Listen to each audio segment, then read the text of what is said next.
You finally found the perfect car in racing blue. You even got them to throw in the LED fog lights for free. Auto Owners insures your car because some people never learn to parallel park. That's simple human sense.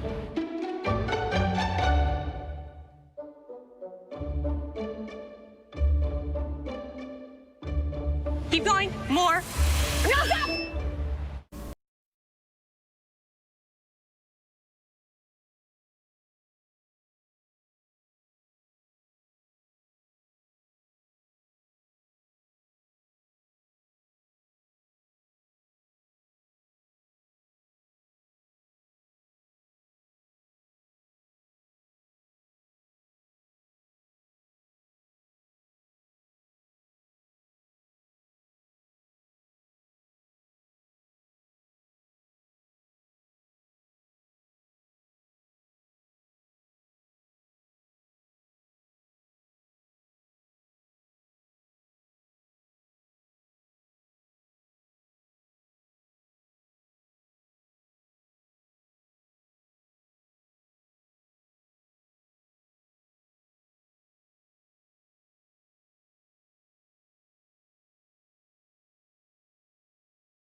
Well, hello and welcome to this edition of the Red Raider Coaches Show. My name is Brent Johnston, along with coaches Matt Wilson and Thad Williams.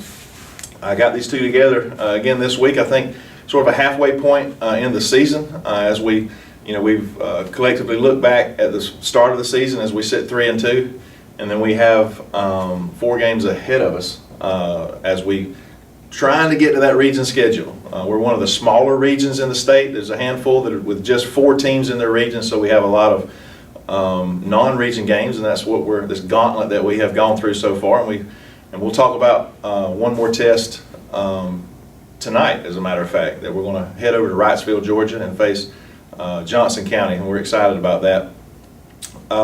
First of all, I want to thank all of the sponsors that make this possible. I don't call them out by name. That's why I stick some commercials and some slides in there to do that, because I'd always miss somebody and just won't take the time because these coaches are busy and preparing, especially when it's a game day like today. But I do want to thank each and every one. But specifically, I want to mention Bennett Johnson Insurance, Mr. Daniel Johnson, for being title sponsor for Red Raider Broadcasting, and all that they do for the Booster Club as well. So I want to thank them specifically. Well, guys, last week, man, let me give a few props first of all to East Lawrence. That was a great environment. A beautiful stadium. I'm partial to a grass field overall. But man, that was one of the best looking, turf fields I've seen. And it's the stadium layout. I didn't run into any. We didn't have to. I didn't have to speak with any administration or anything. We just went in and went right to the visitors booth, and it was really nice and clean. And man, they had this light stuff going. It's like was it a rock concert? Is what somebody said. It's pretty cool. And then I saw some stuff on Facebook. Hey, we need to get that for our stadium. I said, whoa, we need a visitors box for our stadium first. Okay, let's start with a nice visitors box for the people coming in. But anyway, yeah, it was really cool. And they got some excitement in their community. Obviously, they had a pretty good crowd. It was homecoming. That always helps. But going into that game, we had a little fun with whether it was. I don't think it was deliberate. It was a portion of their coach's show last week where Coach said something about us not being maybe as physical as a couple of teams that they had played before. And again, right now, I don't think he meant that to diss us. That was just part of that conversation. But we took that little clip and ran with it, and it provided a little bit of motivation and whatever it takes. And I'm sure every coach in the state will do that. And we had some fun with it on the broadcast. A lot of folks that have rewatched it and really paid attention to how many times we exaggerated, but we wasn't exaggerating. We played really, really physical on both sides of the ball. Very complete game, and we'll discuss those from. This is one of the most complete games from defensively, offensively, and with special teams. I don't know when the last time that Bacon County has scored in all 3 areas of the game. I don't know who would hold that or have that documentation, but I would sure love to know when that might have happened. Maybe more recent than I remember, but it was definitely fun to watch. So offensively, last week when we were at East Lawrence, what did you see that really impressed you? I know, let's talk a little bit about that first quarter and how things kind of transpired, and then as we gained a little momentum after that. Yeah, I'll be honest with you, Brent. The first drive, first 7 plays was beautiful. If you look at it, we went, boom, first down, boom. Every play we got, we ran, and then we really actually walk in the end zone. Yeah. And then we get a penalty, Yeah. and then that set us back, and then we get a turnover. So that's kind of what we talked about. Just everything looked good, but then on offense, everybody has to do their job. One person does wrong, everything gets messed up. So,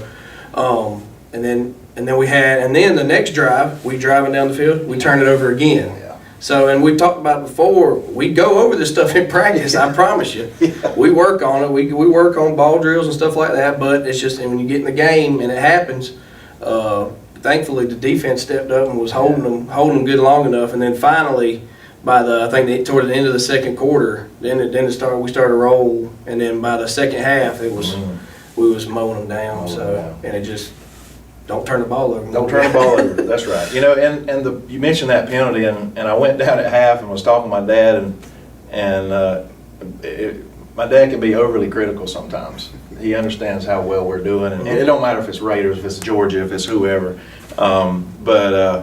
He mentioned that penalty.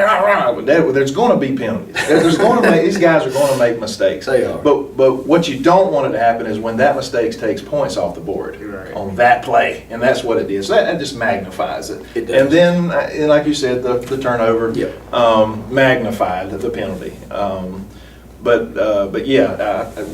We were it was like me and Sky was saying, we were so in control of the game, it just wasn't on the scoreboard, Right. Mm-hmm. And I've been a part of games like that for too many seasons for the Raiders where we played really well and we just couldn't quite get it. But like you said, the defense, man, golly, I mean, they stepped up and just keep flying around there, flying to the ball, making tackles. There's very seldom I see a missed tackle. I might see a guy not make the tackle, but what he does, he makes it easier for the next guy to come in and then make the play. They slow him down, turn him in or whatever. But talk a little bit about that first half, specifically our defense. I think we executed the game plan very well.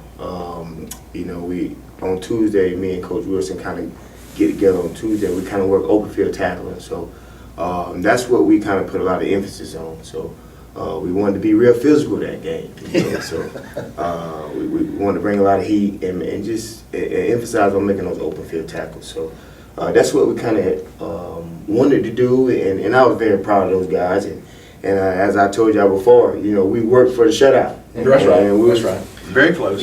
Close again. You're talking about physicality. The very first play of the game set the tone when we sacked that quarterback. Yeah. I mean, that set the tone of I believe, the rest of the game. But you talk about them scoring, and I know that's your goal. You said that first show you were on, and probably should have been a shutout. Yeah.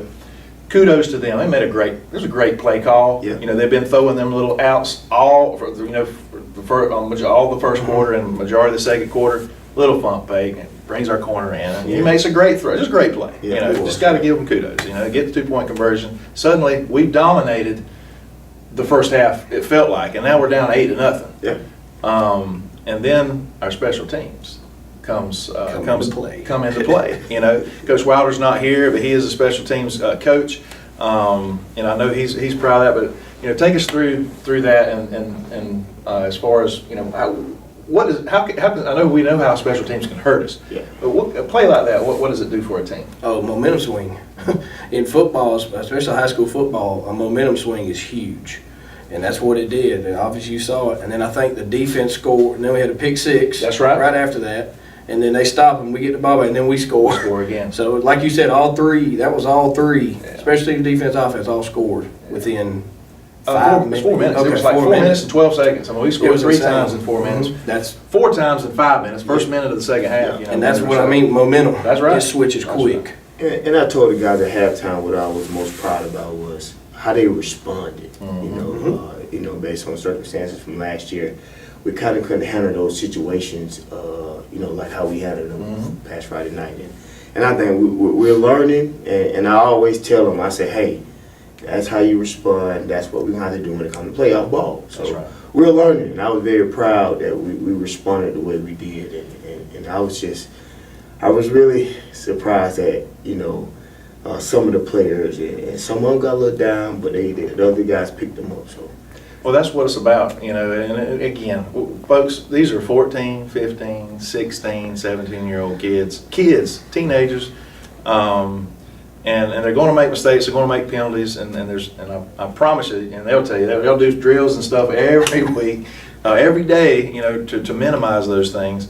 But like you just said, for them to keep the attitude, again, that's part of that culture that you are changing with mentality and attitude.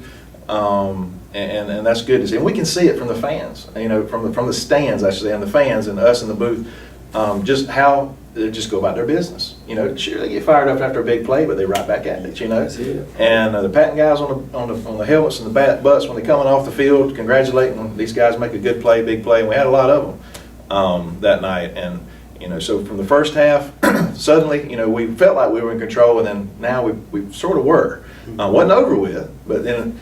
Again, we go into half, come back out, and we score pretty quick there. I think that's when Slade made that run. It was.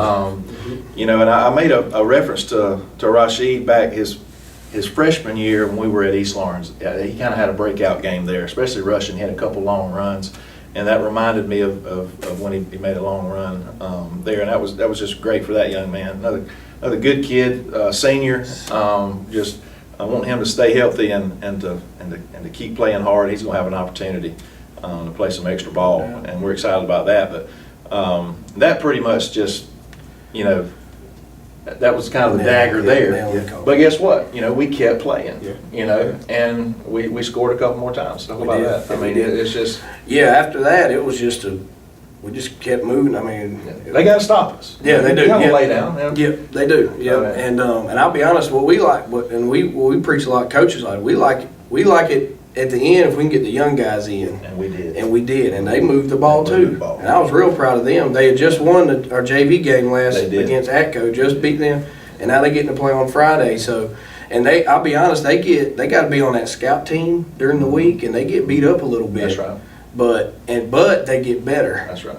And we told them that don't be scared. Get in there, and you'll get better. And you can see they're going. That's the future. That's the future. And we care about it. I mean, we don't, some people are like, why don't you talk about the kids more individually and call names out and that sort of thing? And we try to avoid that for multiple reasons, but I want to mention two kids that came in, that stepped up in the JV game, because you brought it up. LeBron Smith, as the quarterback, done a great job at the JV the day before, and he come in and run the last few plays, and then Travis Cawthorn, the little running back, come in the wing position. He had a couple, one nice run, and then one basically had a good cut, and it got first down and sealed the deal. That's when we get the most favorite play in sports, when you get the kneel down on it in football. Best play. Victory formation. So that's the future, though. Those guys are sophomores, and it's just exciting to see when you can put yourself in a position to give those guys a chance at the Friday Night Lights, because it's different than playing in a JV game. They're getting a good experience out there, but there's nothing like playing on Friday night with a big crowd, and so that's awesome. And we was able to put ourselves in that position by a lot of fast and physical play that night. Indeed. That's the physical play. All right, so we're going to go transition right into this week. Guys, I watched a little film. I think they lost a couple of their running backs from last year. If I'm not mistaken, correct me if I'm wrong, they had a three-headed monster. They had three guys that had over 1,000 yards rushing. Is it a true wing T style offense they're in? Maybe not true. It's under center all the time. It's a wing T formation. But they really run more sweeps and stuff like that. They do more sweeps and stuff like power ball. They don't do all the same plays as wing T, but it's that formation. Okay. Same formation. Well, this team, or that team last year that we faced, they were pound for pound maybe the best team we faced all season long. So this is the team from last year. It was 13-1. Went deep in the playoffs. Lost in the Final Four to Sly.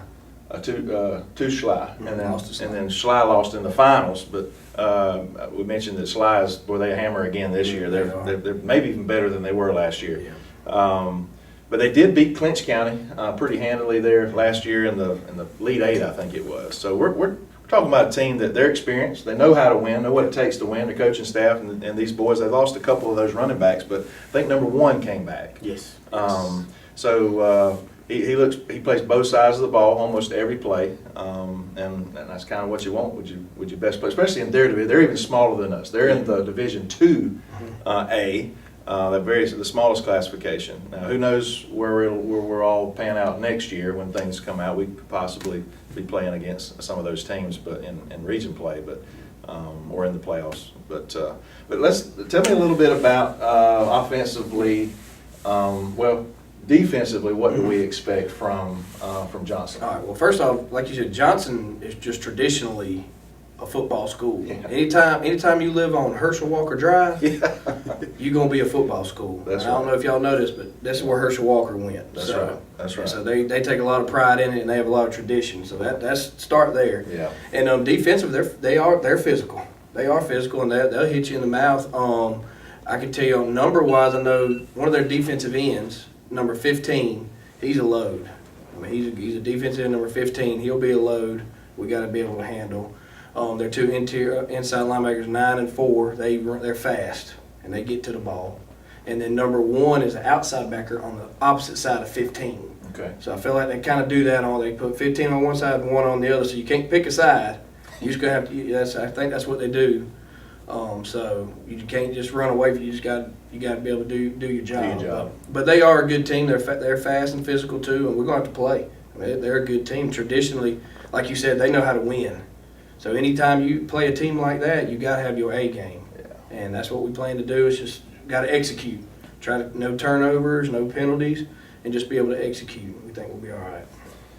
From a offensive standpoint, you being the defensive coordinator, what can we anticipate from Johnson tonight? Well, they got athletes. They got athletes, and they got a big physical O-line, and we got to match that physicality tonight. Got a good athlete, number 1. We got to know he at all times. He can be at quarterback, can be at wing. So every play we identify him. We point him out like, hey, we know where he's at, and we got to stop him. We got to stop him, kind of similar to the Clinch guy. Yeah, we just got to stop him. We got to know he at all times. Got a good fullback, number 9. They'll switch out number 11. Backs, number 5. Quarterback, number 12. So receiver, number 7. So we gotta play in all 3 phases. Special teams, offense, and special defense. So they like to run the ball. Mm-hmm. So we're shutting out and stopping the run, and we just got to know where number 1 is at. I don't care if he in the stands, we're going to point him out. Somebody's going to be on his hip, right? So that's what we got to do. Like I said, they good football team. And we got to accept the challenge. And I've been telling everybody that's asking me in town, what is Friday going to be like? Oh, it's going to be a dogfight. It is. Well, that's what I want to see, man. That's the games that's going to prepare us. Like for the playoffs, these types of games, these teams. Everybody wants to win. And I think we can go over there and win tonight. I'd be lying if I didn't. But we want some good competition to get our boys better. Right. Win or lose. Right. As long as we're improving, cut down on the mistakes.